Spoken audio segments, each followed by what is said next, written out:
Greetings! Welcome to Saint of the Week, the show where we choose one saint's feast day from this week and discuss their lives and their impact on the church. The saint for this week is St. Pius V, whose feast day is April 30th, this Sunday.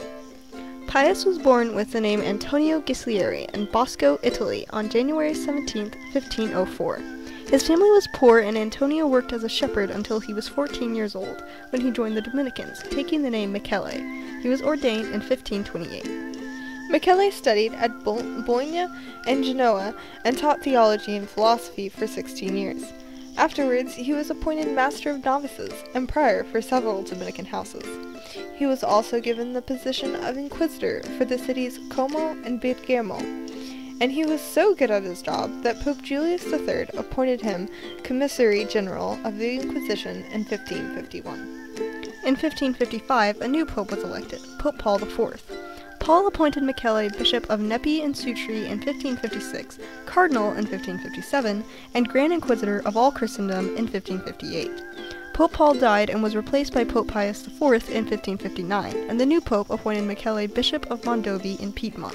He fell out of favor with the pope, however, when his great zeal caused him to disagree in some matters.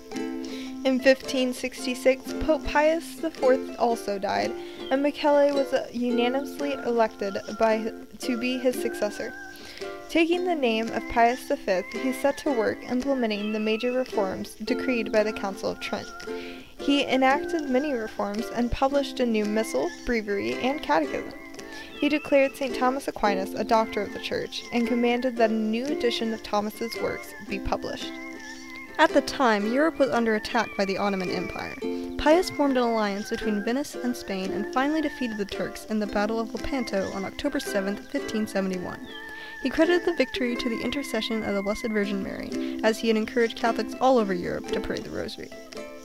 After years of instilling reforms and defending the Church from the spread of Protestantism, Pius passed away on May 1, 1572, of what is believed to be cancer.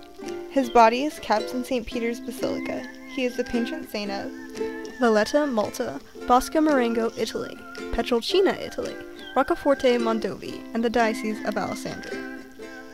Pius was zealous and believed in giving everything to God because, as he said himself, lukewarm Catholics will be the cause of all evils in the world. He was firm and unbending in his installation of reforms in Europe, while also kind and charitable to the poor. He strictly held himself to the Dominican rule, praying frequently, fasting rigorously, and depriving himself of papal luxuries. People today can follow in his example of faith and courage. St. Pius V, pray for us. Our honorable mentions for this week are St. Joseph the Worker, St. Athanasius, Saints Philip and James, Blessed Michael Giedroyc, St. Hilary of Arles, and Saints Marian and James. And of course, there are thousands of other saints who undoubtedly have their feast days this week, but we are sadly unaware of them, and so cannot mention them by name. We hope you have enjoyed this episode of Saint of the Week. Thank you for watching, and goodbye. Peace be to you.